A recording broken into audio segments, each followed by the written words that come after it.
안녕하세요. 켈리의 작은 도서관에 오신 것을 환영합니다. 오늘은 서장원 작가의 해변의 밤을 소개해 드리겠습니다. 바다를 바라보며 새로운 삶을 시작하려 한 중년의 부부. 하지만 상실의 기억은 결코 사라지지 않았습니다. 고요한 파도에 실려오는 건 끊임없는 죄책감과 그리움이었죠. 서장원 작가의 해변의 밤 들어보시죠.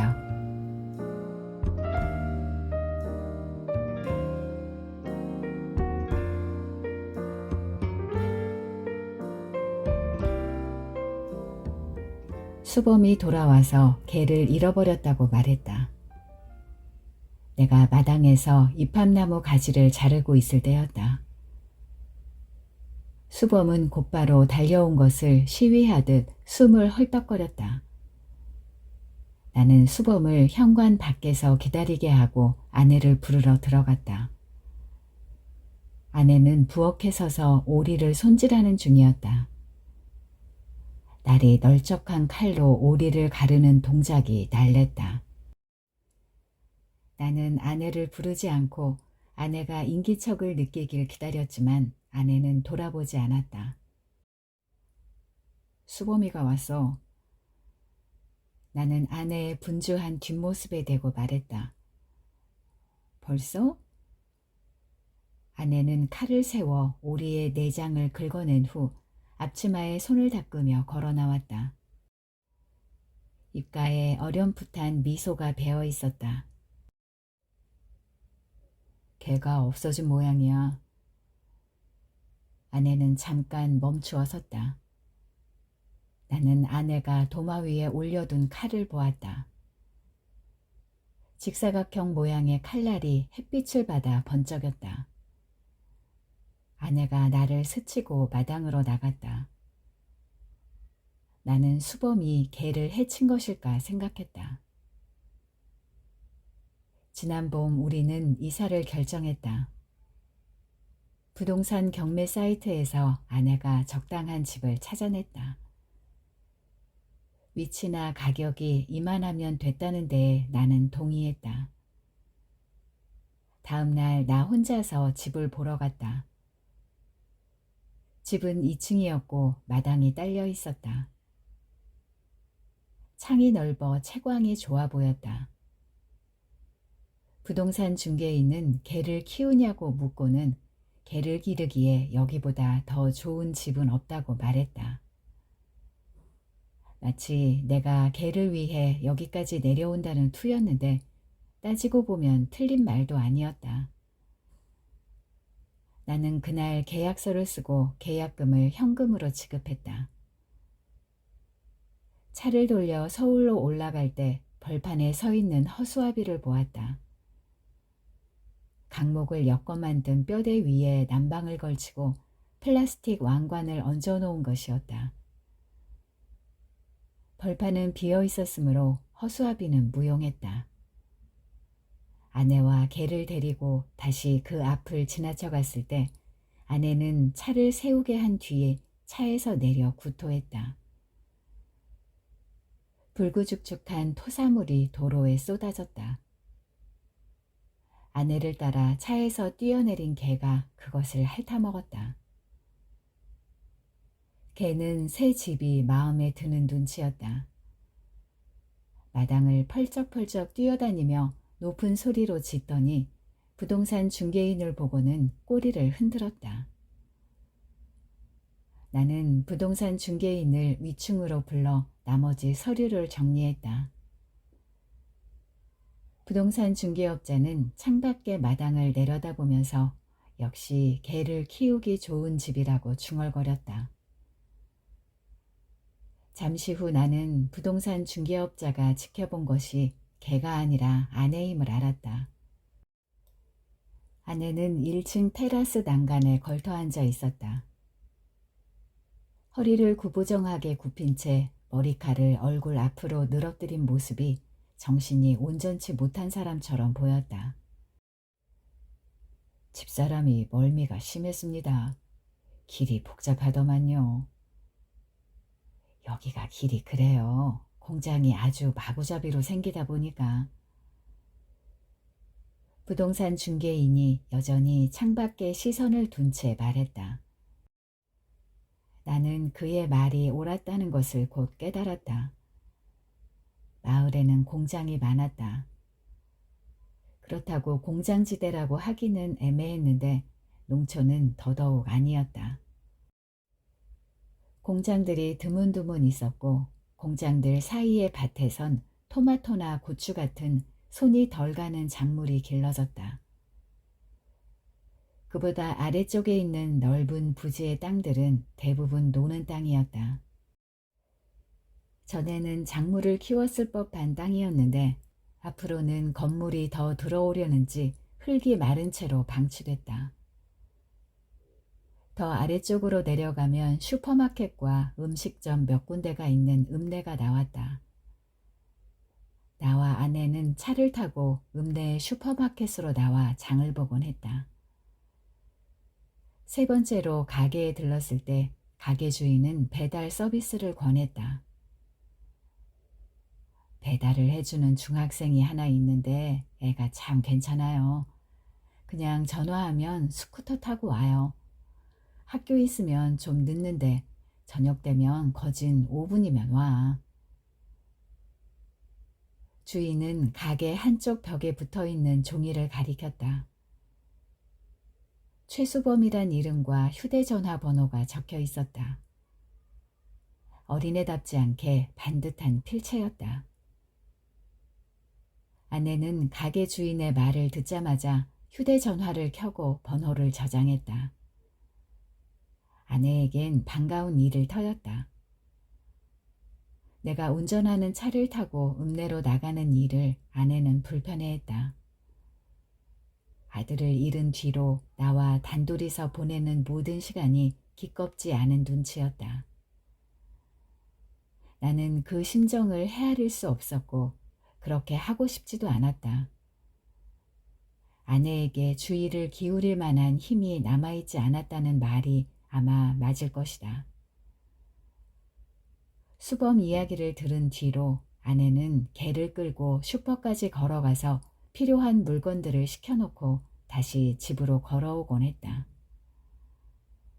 그렇게 걷고도 저녁이면 다시 개를 데리고 나가 해지기 직전에 집으로 돌아왔다.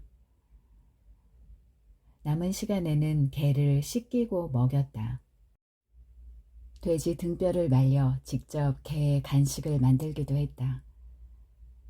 말하자면 아내는 생활의 중심에 개를 두고 있었다.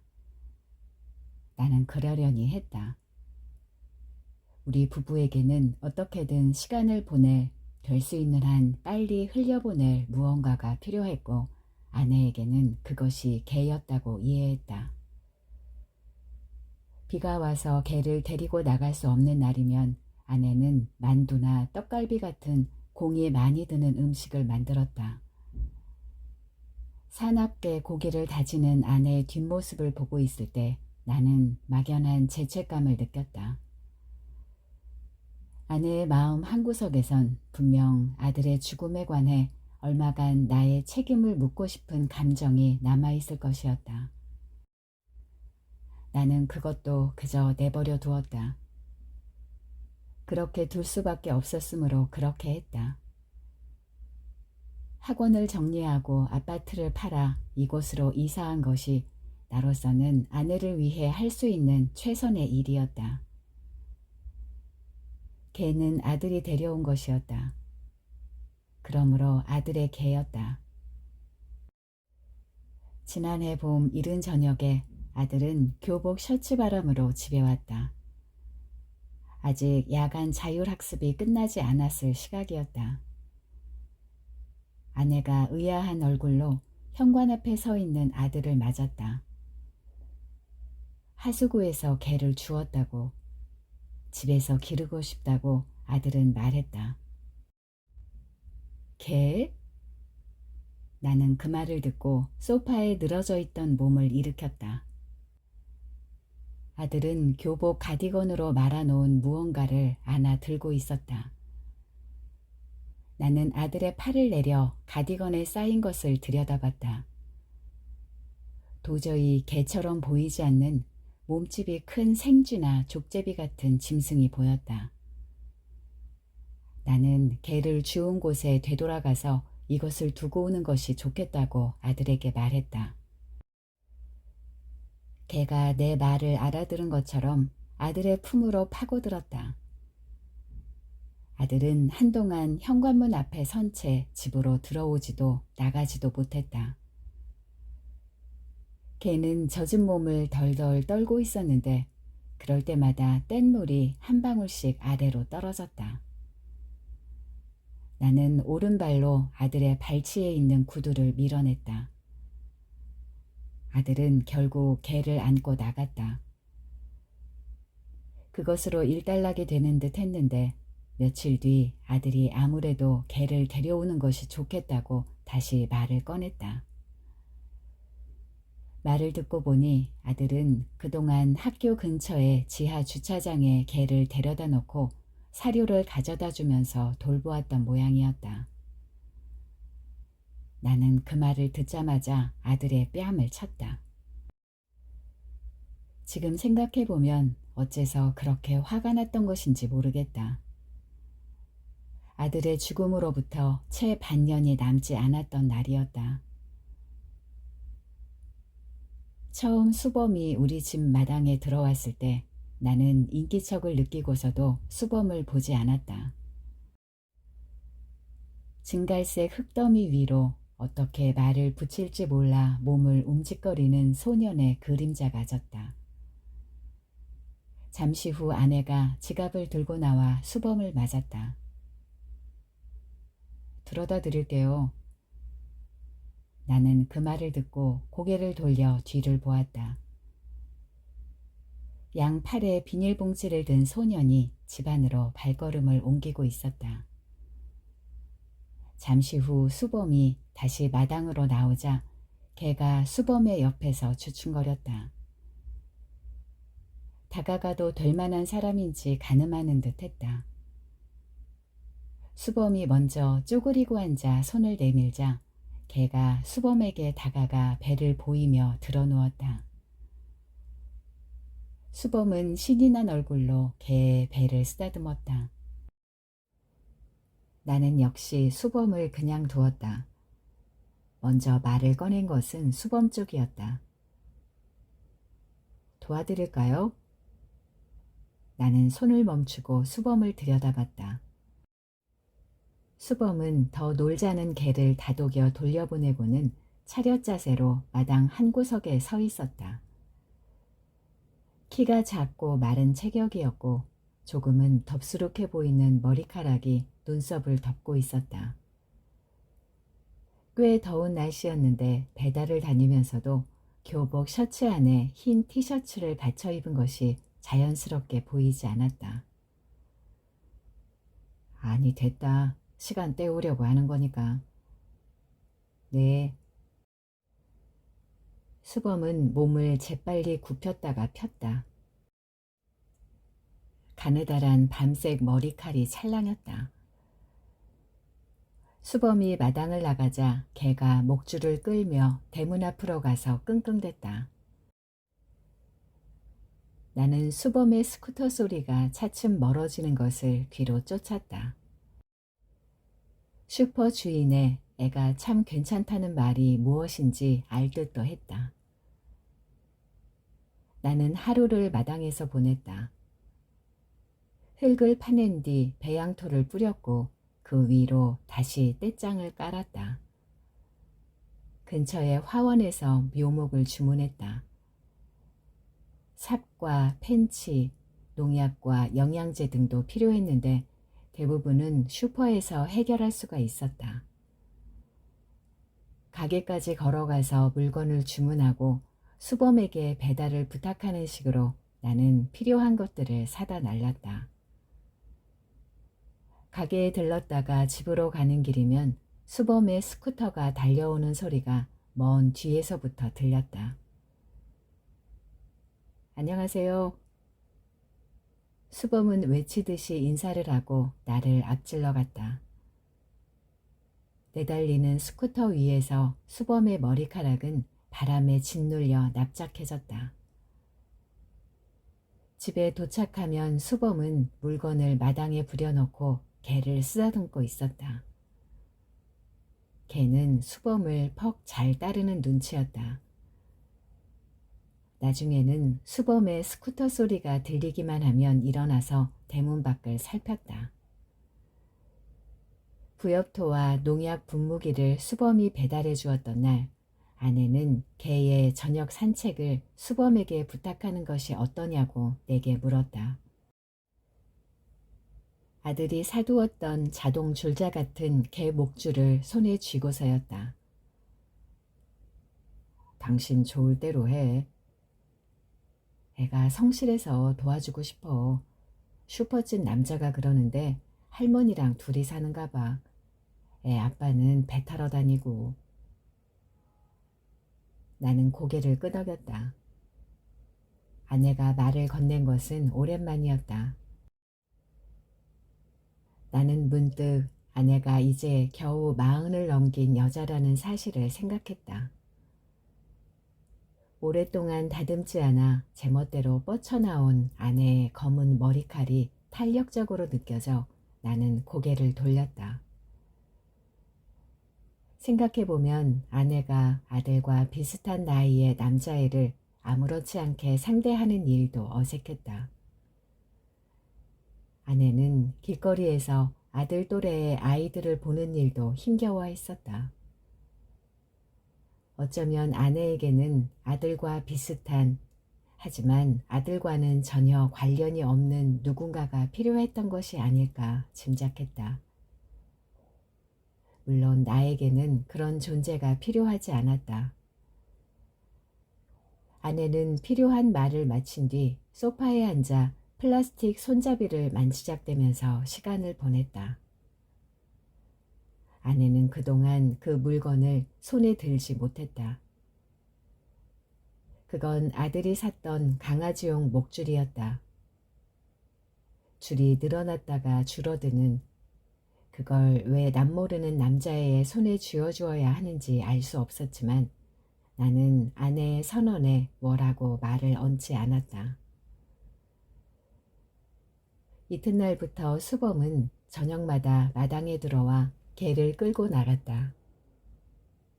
개는 수범이 마당에 발을 디디는 순간부터 앞발을 휘두르며 수범에게 치대었다. 개는 꽤 오랫동안 아들을 기다렸다. 아들의 방 문턱에 배를 깔고 앉아 아파트 복도를 걷는 발소리가 들리면 귀를 쫑긋거렸다. 한 번은 아들과 비슷하게 걷는 이가 있었는지 걷잡을 수 없을 만큼 오래 짖기도 했다. 개의 입장에선 어느 날 집을 나간 주인이 돌아오지 않는 것이라 언젠가는 아들이 돌아와 저를 얼러줄 것이라 기대하는 모양이었다. 물론 기대는 오래지 않아 꺾였고 개는 이제 아들을 잊었다. 아내는 수범을 마당에 세워두고 플라스틱 손잡이 안에 감긴 줄을 잡아당기고 고정하는 법을 알려주었다. 나는 베란다에 서서 그 모습을 가만히 지켜봤다. 손잡이를 건네받은 수범이 개의 목걸이에 달린 고리에 끈을 연결했다. 7시까지는 와. 아내는 수범의 어깨를 두드리며 그렇게 말했다. 수범이 싱글싱글 웃으면서 고개를 끄덕였다. 개는 수범을 앞서가며 길게 목줄을 늘여놓았다. 개의 걸음걸이에 따라 연갈색 털이 가뿐하게 흔들렸다. 개를 집에 들이고 얼마 지나지 않아 아들은 고급 목줄을 주문했었다. 타원형에 손을 꿰 수 있는 기다란 구멍이 나 있는 것이었다. 줄이 손잡이 안에 감겨 있다고, 개가 당기면 자동으로 풀려 나온다고 아들은 설명했다. 아내를 식탁 맞은편에 앉혀두고서였다. 나는 거실의 소파에 앉아 텔레비전을 틀어놓은 채로 그런 아들을 지켜봤다. 아들은 손잡이 밖으로 비어져 나온 짤막한 끈을 쭉 당겨 느려 보였다. 손잡이 안에 말려있던 푸른색 끈이 아들이 당기는 만큼 딸려 나왔다. 아들의 표정은 어린아이처럼 천진했다. 제가 대단한 마술을 부린 것이냥. 아들이 이번에는 손잡이에 달린 버튼을 눌러 보였다. 짤깍 하고 무언가가 절단되는 듯한 소리가 났다. 이렇게 하면 길이가 고정돼요. 아들은 말했다. 개가 아들의 품에 안긴 채 번잡스럽게 고개를 이리저리 움직이고 있었다. 개를 기르면서부터 아들은 좀처럼 내게 먼저 말을 거는 일이 없었고 나 역시 구태여 아들에게 살갑게 굴지 않았다. 아들이 더 잘하면 나아질 테니 두고 보자는 생각이었다. 그 후의 일들을 알았다면 나의 태도가 좀 달라졌을지 나는 가끔 생각했다. 부질없는 일이었다. 아들이 개의 머리에 목줄을 씌우려 하자 개가 높은 소리로 2번 짖었다. 개는 자랄수록 보잘것없는 견종인 것이 티가 났다. 체형은 진돗개와 비슷했으나 목이 짧아 날렵하지 못했고 털에는 연갈색 바탕에 듬성듬성 짙은 갈색이 섞여들어 얼핏 보면 흙먼지를 묻힌 것처럼 보였다. 나는 개가 싫었다. 그때도 그랬고 지금도 그렇다. 정원은 나날이 풍성해졌다. 심어둔 묘목들이 모두 잘 자랄 경우에는 나뭇가지들 때문에 베란다에서 바깥을 내다보기 힘들 지경이었다. 만약 그렇게 되면 나무를 베겠다고 나는 생각했다. 아들을 잃고 나서는 모든 것이 아주 간결해졌다. 그건 아내도 마찬가지였다. 아내는 하고 싶지 않은 모든 일들을 하지 않았다. 아들의 죽음에 대해 언젠가는 반드시 상술하기를 바라는 상담사와의 상담을 중단했고 학원에 나와 업무를 보지도 않았다. 나는 상황이 좀 달랐다. 내가 없으면 학원은 돌아가지 않았다. 나는 아들을 잃고 나서도 종종 학원에 들러 강사들과 일정을 조율해야 했다. 학원을 완전히 문 닫을 시기, 모든 원생들에게 더 이상 학원이 운영되지 않음을 알려야 할 시기를 나는 결정했다. 원생들은 아들보다 조금 어린 중학생들이 대부분이었다. 드러내놓고 말하진 않아도 그들은 당분간 학원을 쉬게 되어 기뻐할 것임을 나는 알았다. 그리고 나의 소식을 전해들은 그들의 부모가 바다에 빠져 죽은 아이가 제 자식이 아님을 다행스럽게 여길 것도 역시 알고 있었다. 그들 중에는 아들의 친구들과 그들의 부모도 있었다. 아들과 함께 바다로 갔던 아이들도 내가 한 번씩은 가르쳤던 원생들이었다. 아들과 나란히 앉혀두고 번갈아가며 질문을 했던 문제집 귀퉁이를 접어 숙제를 표시해 주었던 아이들. 잠 못 드는 밤이면 나는 그들 하나하나를 떠올리며 그 애들이 아들보다 못났던 점들을 하나씩 되짚었다. 초등학교에 들어가면서부터 아들은 내가 운영하는 학원에 다녔다. 그때 아들은 수업을 마치고도 나와 아내가 퇴근하는 시간까지 학원에 머물렀다.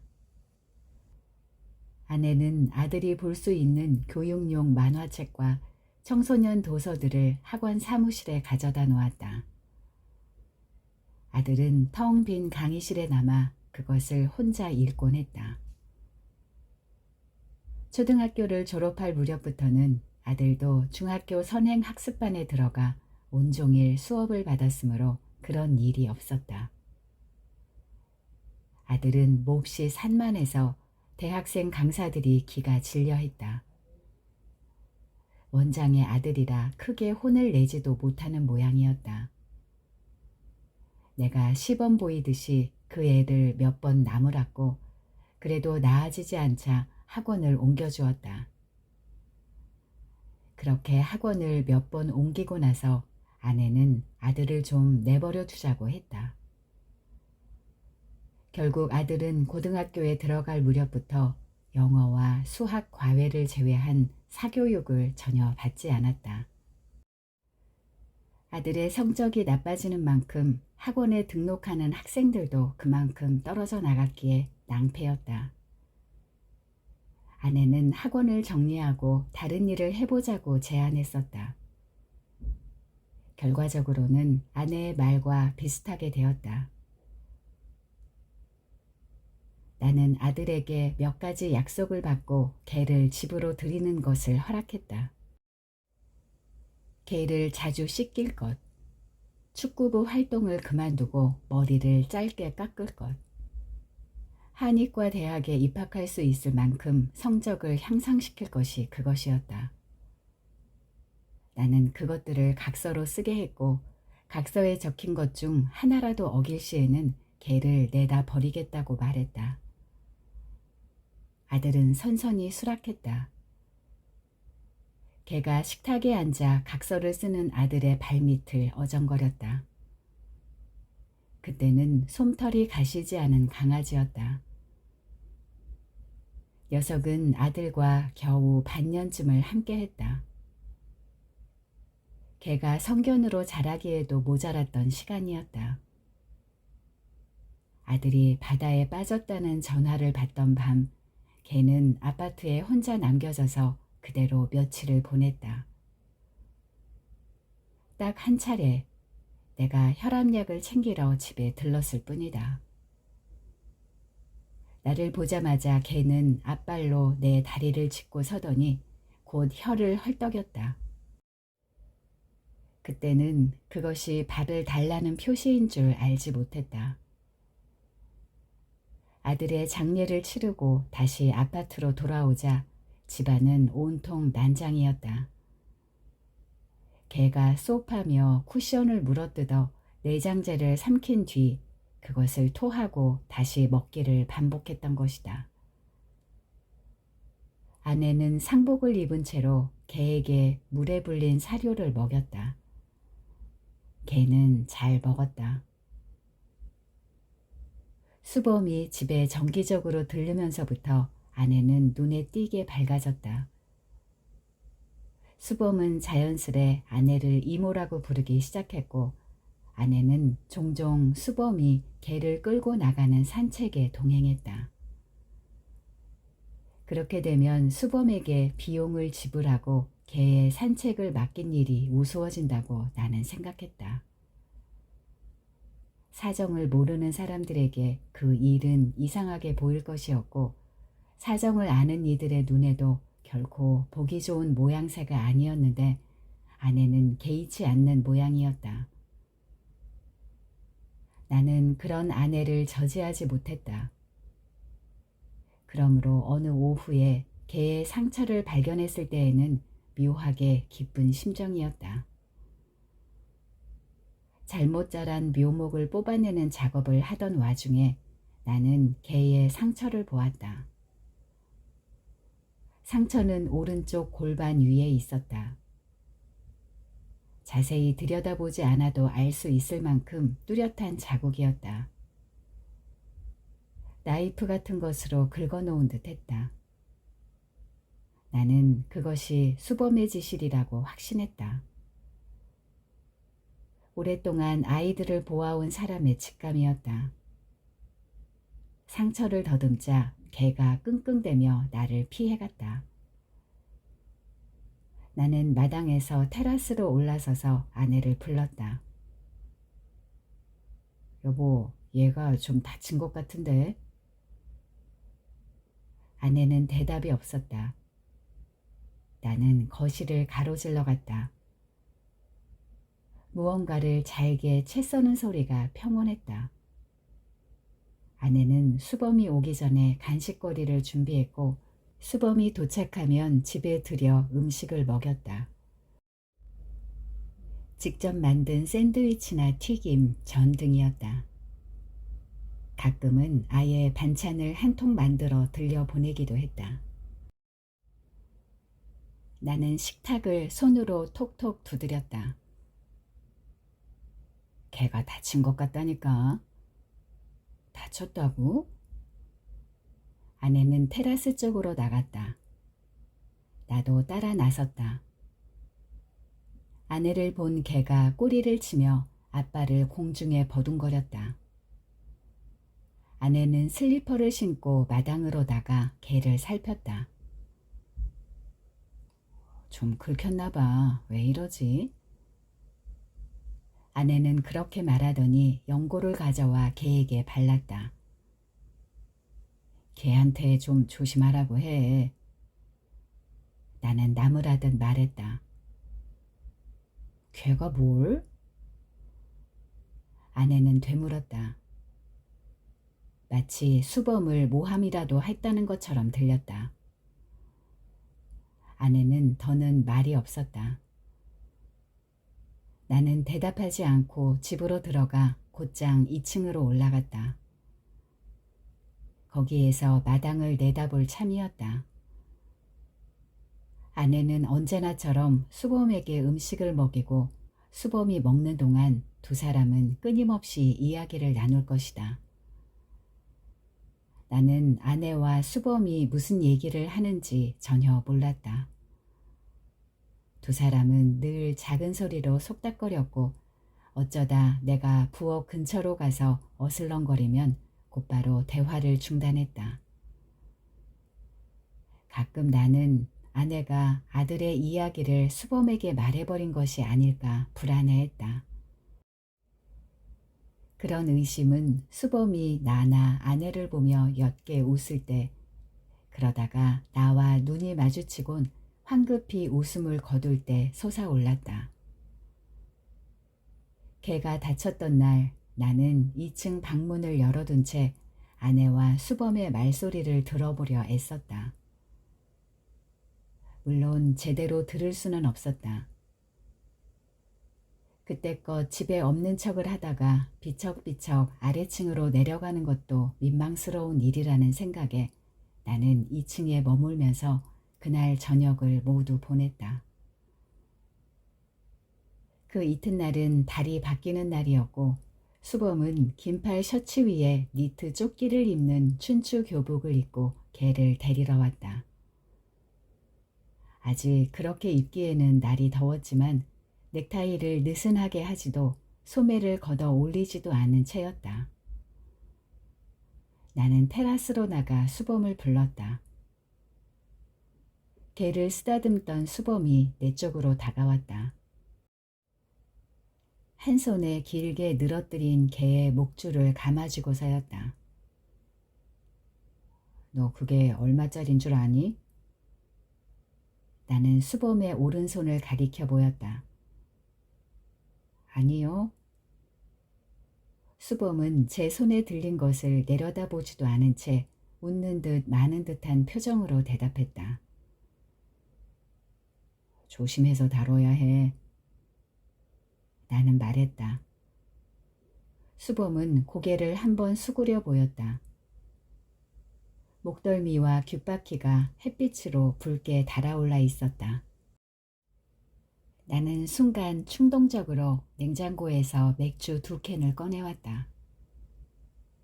아내가 밖으로 나오길 기다리던 수범이 의아한 표정으로 그런 나를 바라봤다. 술 좀 하지? 이거 하나 마시고 가라. 나는 수범에게 캔 하나를 건네준 다음 먼저 맥주를 한 모금 들이켰다. 쓰고 차가운 액체가 목구멍을 따라 울컥울컥 내려갔다. 수범은 캔을 든 채 나와 아내를 번갈아 봤다. 그때서야 나는 아내가 그동안 마당 한 구석에 서서 나를 지켜보고 있었다는 것을 깨달았다. 나를 말리지도 수범에게 술을 마시라고 격려하지도 않은 채 아내는 가만히 내 발끝을 보고 있었다. 저 술 못해요. 자신의 눈짓에도 아내가 별 말이 없자 수범은 다시 내게 캔을 내밀었다. 16살이면 이제 한 잔 해도 되는데.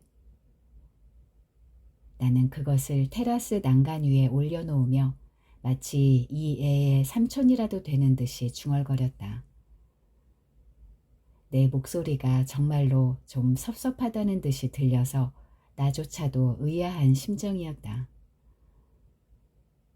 수범이 개를 데리고 나간 뒤 아내는 캔을 따서 내가 심어놓은 앵두나무 밑동에 쏟았다. 배양토를 뿌려놓은 흙 위로 희고 탁한 맥주 거품이 천천히 스며들었다. 아들은 약속했던 일들을 성실히 이행했다.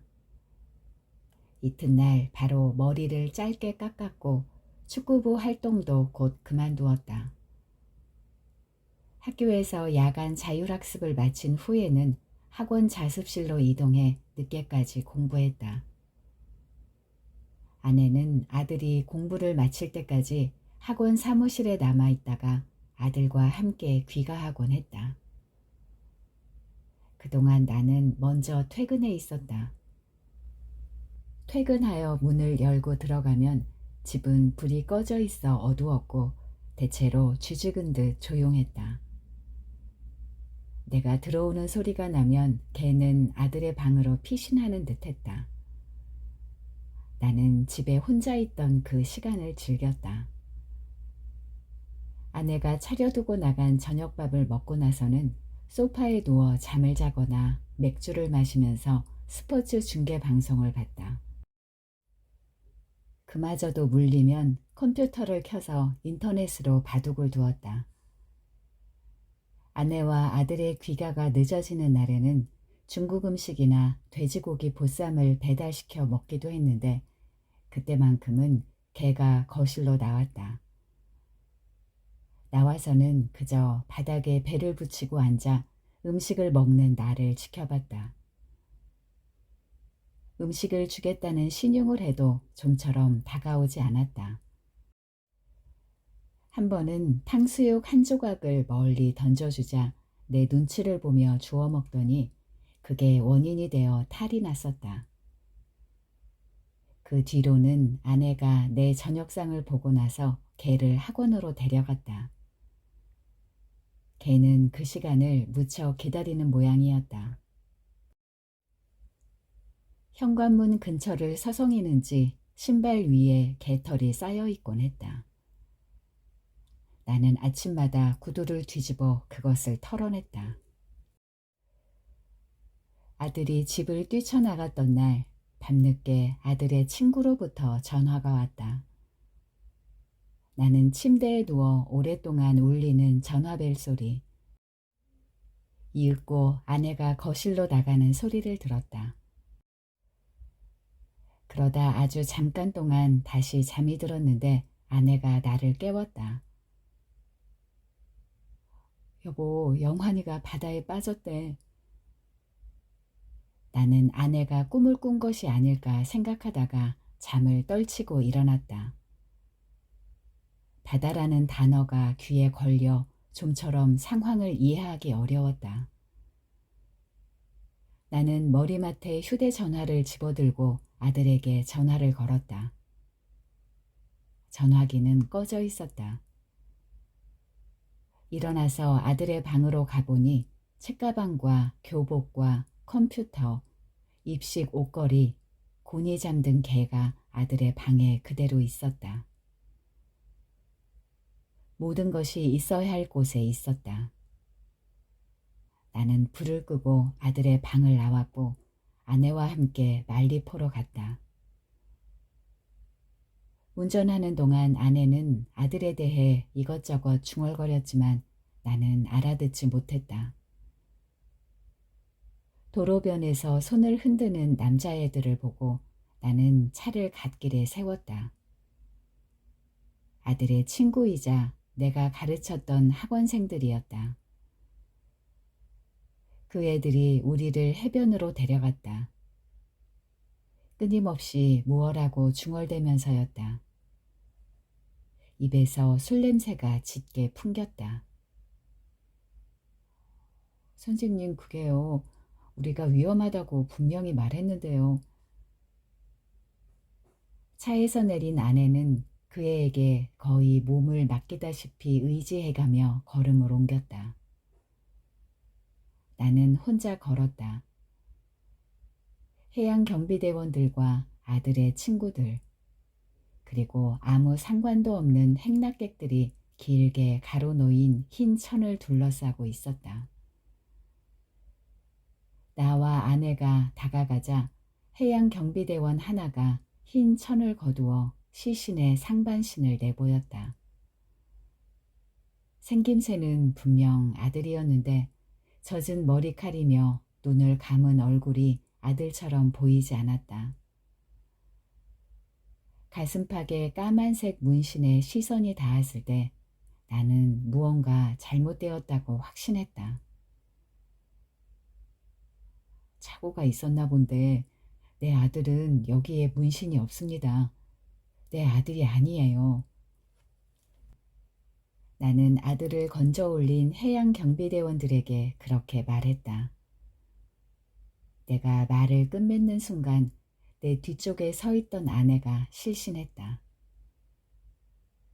아들의 시신을 실은 앰뷸런스 뒤로 아내를 태운 앰뷸런스가 뒤따랐다.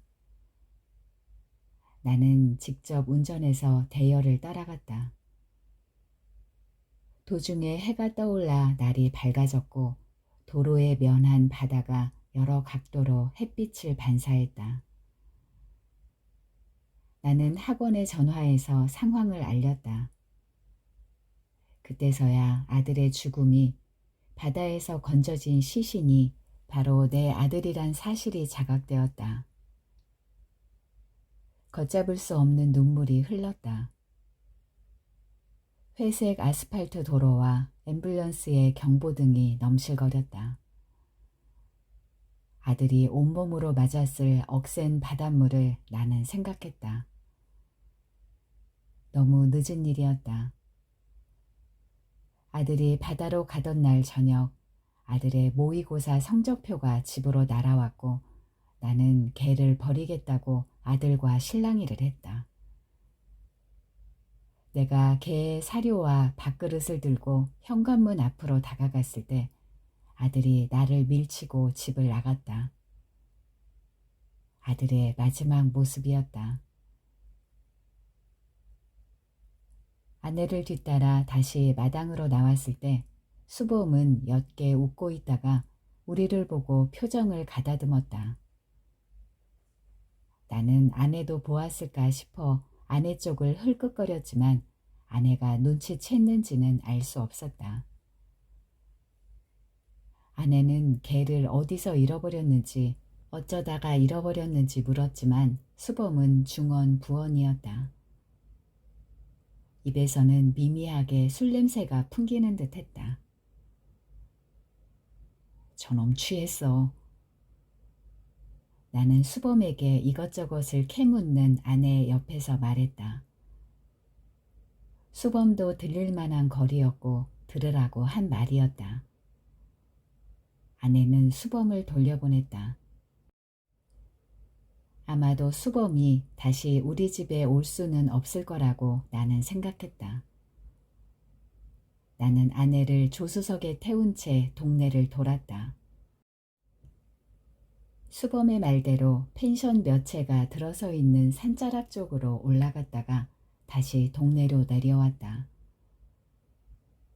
자동차로 갈 수 있는 거의 모든 길을 달렸다. 이제 그만 집으로 돌아가서 개를 기다려보자고 내가 말했을 때 아내는 막연한 질문을 던졌다. 당신 그거 알아? 뭐? 영환이가 문신해 놓은 거 그거 개 이름이야. 지단. 나는 차를 멈추고 아내를 건너다 봤다. 아내는 헤드라이트 불빛으로 하얗게 밝아진 아스팔트 바닥을 내다보고 있었다. 바닥에는 아무것도 없었다. 집으로 돌아온 아내는 컴퓨터를 켜고 간단한 전단을 만들어 프린트했다. 개의 사진과 아내의 휴대전화 번호와 함께 개를 찾습니다. 이름 지단, 남아, 사례금 드립니다. 라고 적힌 것이었다. 그것을 붙이러 나가려고 보니 자정에 가까운 시간이었다.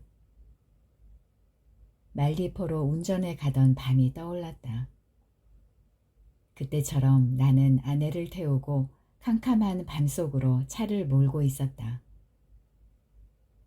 차가운 바닷물이 나를 떠미는 듯했다. 나는 여기가 바다 한가운데이기를, 바다 아래로 가라앉고 있는 이가 나이기를 바랐다. 하지만 나는 수면 위로 떠올라 있었고 한없이 밀려가는 중이었다. 어딘가 낯선 곳, 아들도 아들의 개도 없는 곳으로. 아내가 차를 멈추어 달라고 말했고 나는 차를 세웠다. 아내는 재빨리 차에서 내려 전봇대에 전단을 붙였다. 나는 그 사이에 눈물과 눈곱을 닦아냈다. 아내는 전단을 붙일 수 있는 모든 곳에서 차를 멈추게 했다. 놀랍게도 개를 찾았다는 연락이 왔다. 아내가 전화를 받았다. 통화를 하는 동안 수화기를 움켜잡고 있던 아내는 전화를 끊고 나서 개를 찾은 것 같다고 내게 말했다. 개를 잃어버린 지 한 달이 다 되어 가던 날이었다. 나는 알았다고 고개를 끄덕이고 서랍에서 5만 원권 20장을 꺼내 흰 봉투에 담았다. 약속 장소는 읍내의 버스 정류장이었다. 나는 아내를 차에 태우고 그곳으로 갔다. 두터운 점퍼를 입은 남자가 개를 데리고 정류장 벤치에 앉아 있었다. 노끈으로 개의 목을 묶어 한쪽 끝을 쥔 채였다. 나는 개를 내려다봤다. 깡마르고 더러운 개가 몸을 떨고 있었다. 연갈색 털이나 몸의 크기는 그럭저럭 비슷했지만 우리가 잃어버린 개처럼 보이지는 않았다. 어디서 찾으셨습니까? 길바닥에 누워 있습니다. 내가 찾았을 땐 이 모양이었어. 내가 뭘 한 게 아니라. 남자가 나를 올려다보며 말했다. 아내는 무릎을 굽히고 개를 쓰다듬었지만 개는 반응하지 않았다. 이름을 불러도 마찬가지였다. 남자는 개를 찾아왔으니 돈을 달라고 했다. 아내가 나를 올려다보며 고개를 끄덕였다. 나는 남자에게 봉투를 건넸다. 남자는 봉투에서 돈을 꺼내 두세 번 세고는 정류장을 떠났다. 아내는 개를 데리고 차로 들어갔다. 내가 운전석에 올라탔을 때 아내는 동물병원부터 가자고 했다. 이젠 다 상관없어. 뒷좌석에서 개를 어르며 아내는 그렇게 말했다. 개가 없어졌던 밤 아내는 침실로 들어오지 않았다. 나는 침대에 누운 채 위층에서 들려오는 발소리, 잠겼던 문이 열리고 닫히는 소리를 들었고 아내가 아들의 물건을 모아놓은 방에 있음을 알았다. 새집에서 아들의 물건은 2층의 작은 방에 보관되었는데 나도 아내도 그 방으로 들어가지 못했다. 아들의 교복과 책가방, 좋아하던 축구 선수의 포스터, 아끼던 축구화 따위에 대해서 나는 골똘해졌다. 1시간쯤 흘렀을까? 아내의 울음소리가 들려왔다. 나는 자동차 열쇠를 챙겨 밖으로 나갔다. 읍내에 딱 한 군데 있는 편의점에 갈 작정이었다. 술을 사야겠다고 생각했다. 운전석에 앉아 시동을 걸자 조금은 마음이 차분해졌지만 그래도 술이 필요하다는 생각에는 변함이 없었다. 차는 어느 때보다 부드럽게 도로를 달렸다. 나는 엑셀을 지그시 눌러 밟았다. 이 모든 것이 정해진 수순 같다는 생각을 했었다. 커다란 개 한 마리가 길 한가운데로 뛰어 들어온 것이 그때였다. 나는 차를 급히 멈추었다. 아들이 주워왔던 바로 그 개가 도로를 벗어나 흙이 파헤쳐진 휴경지로 달려가고 있었다. 나는 차에서 내려 개를 부르려고 했다. 하지만 개의 이름이 떠오르지 않았다. 그저 유명한 축구선수 이름이었는데 하는 생각만 머릿속에서 맴돌았다. 개가 들판을 달려서 어둠 속으로 사라졌다. 영원히 라고 생각했다. 그 밤 개를 영원히 잃어버렸다고.